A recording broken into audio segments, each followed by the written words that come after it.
రోమీలకు రాసిన పత్రికలో 8వ అధ్యాయము 5వ వచనం చూడండి. శరీరానుసారులు శరీర విషయముల మీద మనసునుంతురు, ఆత్మానుసారులు ఆత్మ విషయముల మీద మనసునుంతురు. స్తోత్రం చెప్పండి అందరూ. శరీరానుసారివా, ఆత్మానుసారివా? ఆత్మానుసారమైన విషయాలు కొన్ని ఉన్నాయి. ఆత్మ విషయాలు అనేటికి పేరు. ఆత్మ విషయంలో నీవు దీనత్వంగా ఉండాలి. హిజ్కియా, నీకు మరణకరమైన రోగం వచ్చింది కనుక నువ్వు చనిపోతున్నావు అని చెప్పాడు. చనిపోతున్నావు అని చెప్పిన తర్వాత హిజ్కియా ప్రార్థన చేసి బాగుపడ్డాడు. బాగుపడ్డ వరకు అందరికీ తెలుసు. బాగుపడి 15 సంవత్సరాల ఆయుష్ను పొందుకున్నాడు. ఆయుష్ను పొందుకున్నాక ఎప్పుడైతే సూచన చూసి ఆయుష్ వచ్చిందో, దైవజనుడు అంజూరపు పండ్ల ముద్ద తీసుకొచ్చి ఆ కాలుకైనటువంటి గాయం మీద పెట్టంగా గాయం తగ్గిపోయింది, మళ్ళీ బాగుపడ్డాడు. అయితే ఆ తర్వాత హిజ్కియా గర్వించాడు అని ఉంది. దేవునికి స్తోత్రం.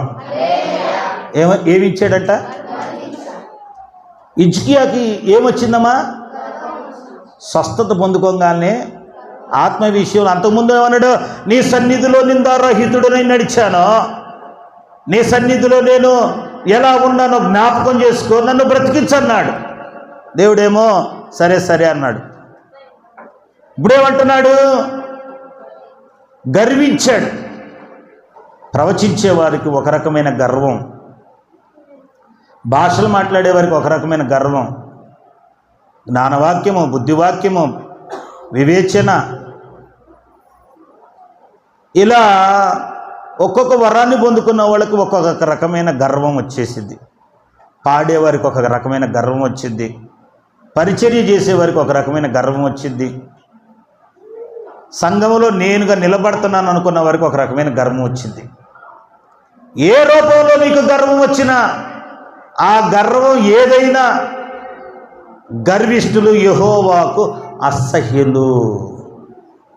ఏ విషయంలో నీకు గర్వం వచ్చినా, అందాన్ని బట్టి రావచ్చు, ఐశ్వర్యాన్ని బట్టి రావచ్చు, పేరు ప్రతిష్టలను బట్టి రావచ్చు, నీకు సంఘంలో ఉన్న పలుకుబడిని రావచ్చు, కులమును బట్టి రావచ్చు, నువ్వు కోట్లు సంపాదించిన సంపాదన బట్టి రావచ్చు, నీకున్న వరములను బట్టి రావచ్చు. ఏ కోణంలో నీకు గర్వం వచ్చినా ఆ గర్విష్ఠి యెహోవాకు అసహ్యుడే. వాడిని దేవుడు అసహించుకుంటాడు కానీ ప్రేమించడు.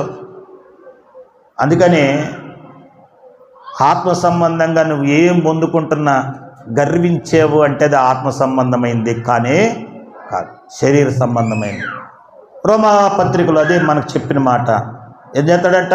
శరీరానుసారులు శరీర విషయాల మీద మనసు పెడతారు, ఆత్మానుసారులు ఆత్మ. నీవు ఆత్మ సంబంధమైన దీనత్వం కలిగిన వ్యక్తివైతే దేవుని విషయాలలోనూ రోషంగా పౌరుషంగా బ్రతుకుతావు.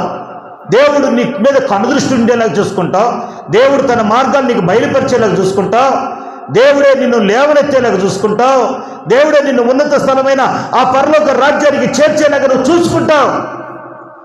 ఆత్మ సంబంధమైన దీనత్వం కలిగినోడు దాని మీదే మనసు పెడతాడు. స్తోత్రం.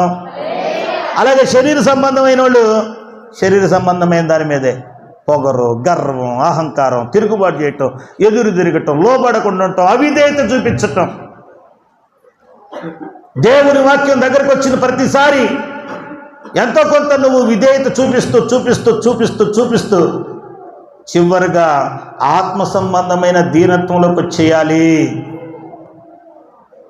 ఆత్మ సంబంధమైన గర్వం ఎక్కడైనా, మన అభిషేకం పొందుకున్న బిడ్డల్లో ఎవరైనా గర్విష్ఠులుగా ప్రవర్తిస్తున్నారంటే వారిలో దేవుడు లేడు.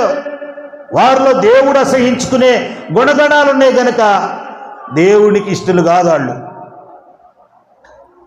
సాతాను గురించి మాట్లాడినప్పుడు ఆశ్రయమై ఉంటివి, కెరూబు అయి ఉంటివి అని యెహెజ్కేలులో చెబుతూ 28వ అధ్యాయంలో పాపం నీ ఎందుకు కనపడే వరకు నువ్వు యథార్థవంతుడివై ఉన్నావు అని చెప్పి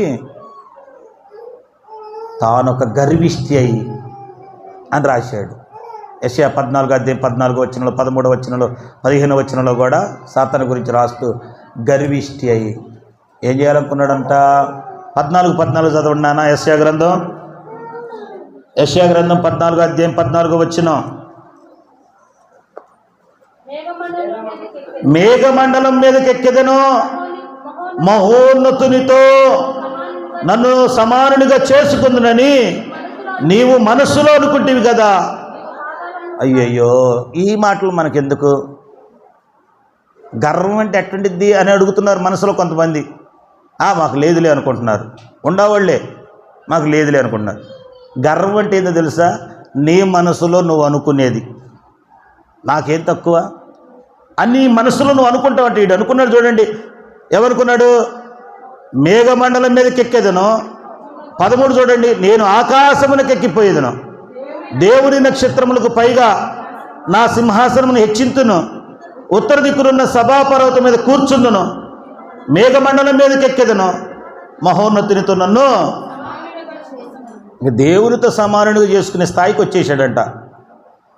మహోన్నతుడు అంటే ప్రభువైన యేసుక్రీస్తు. మహోన్నతుడు అంటే యేసుక్రీస్తు సమాన స్థాయి. ఏడొకడు ఉన్నాడు పనికిమాలినాడు. ఆ పనికిమాలినాడు ఏమన్నాడంటే, దేవుణ్ణి కించపరుస్తూ అవమానిస్తూ, మీ యేసు ప్రభు నేను గోళీలు ఆడుకున్నాం అంటున్నాడు. మీ యేసు ప్రభు నేను ఎవరంట? గోళీలు ఆడాడంట. వాడికి ఎంత కండకావరం. నేను నవ్వుకున్నా వినగానే. అట్టాగా గర్విష్ఠులు మాట్లాడే మాటలు అట్టుంటాయి. యేసు ప్రభు నేను మంచి స్నేహితుడిని. స్నేహం మంచిదే, ఆయన చెప్పాలి నువ్వు చెప్పాలి, ఓకే మంచిదే. కానీ ఏమనుకుంటారు? ఇంట్లేదా? సభాపర్వతం మీద కూర్చుంటాను, నక్షత్రాలు పైగా నా సింహాసనాన్ని హెచ్చించుకుంటాను, ఆకాశానికి ఎక్కిపోతాను, మహోన్నతుడితో సమానంగా. ఏమీ లేదు, వరం ఇచ్చాడు. ఆ వరాన్ని చూసుకుని ఇన్ని పోకళ్ళు వచ్చేసినాయి. అందుకనే ఆత్మ సంబంధమైన దీనులుగా ఉందాం, ఆత్మ సంబంధమైన గర్విష్ఠులుగా ఉండొద్దు. ఆత్మ సంబంధమైన దీనత్వం నిన్ను పరలోక రాజ్యానికి చేర్చిద్ది. ఆత్మ సంబంధమైన దీనత్వం లేదనుకో, నిన్ను పరలోక రాజ్యం రానిచ్చే వ్యక్తులే ఉండరు. గర్విష్ఠులు పరలోక రాజ్యానికి రారు, అహంకారులు పరలోక రాజ్యానికి రారు. ఎందుకయ్యా అంటే దేవుని వాక్యం ఇంత స్పష్టంగా చెబుతున్నా కానీ మార్చుకుందామనే మనసు లేనోళ్ళు, వాళ్ళ గురించి మనం మాట్లాడలేం. అన్య భాషలు మాట్లాడుతూ వరాలతో నింపబడ్డ బిడ్డలందరికీ దేవుడు హెచ్చరిక చేస్తున్న విధానం ఏంటంటే, చెప్పమన్న విధానం ఏంటంటే, వస్తున్న వరాలను చూసి పొంగిపోవద్దు, వచ్చిన వరాలను చూసి నిన్ను నువ్వు హెచ్చించుకోవద్దు, నీ మనసులో వీడికిలాగా మాట్లాడుకోవద్దు, నాకేం తక్కువ, నేను అది ఇది అని. నీ హృదయం లోపల, నీ మనసు లోపల ఆ భావన తెచ్చుకుని గర్విష్ఠులాగా మారొద్దు. నువ్వు దీనత్వంలోనే కొనసాగు. శరీర సంబంధమైన విషయాల పట్ల నీవు ఆశ చూపించొద్దు. ఒక హెచ్చించాలి, పైకెక్కియాలి, స్టేజీ మీద నిలబెట్టాలి, అందరి గురించి పొగడాలి, ఇవన్నీ నీకు అక్కర్లేదు. నిన్ను పొగిడేది వ్యక్తి దేవుడు, నేను ఉన్నత స్థలానికి తీసుకెళ్ళి నిలబెట్టే వ్యక్తి దేవుడు. తన కార్యాలను పరిశీలింపజాలని గొప్ప కార్యాలుగా నీ పట్ల చేసేవాడు దేవుడు. వర్షం వలె నీ పొలం మీద దిగివచ్చి నీళ్లు ప్రవాహంలో ప్రవహింపజేసేవాడు దేవుడు. అలాంటి దేవుడు నిన్ను ఉన్నత స్థలాలు అనేటువంటి పరలోక రాజ్యానికి తీసుకుని వెళ్ళాలంటే నీ లోపల ఏముండాలి? ఏ విషయమైనా, ఆత్మ విషయమైనా దీనత్వం ఉండాలి. ఉండకపోతే దేవుణ్ణి అడగండి.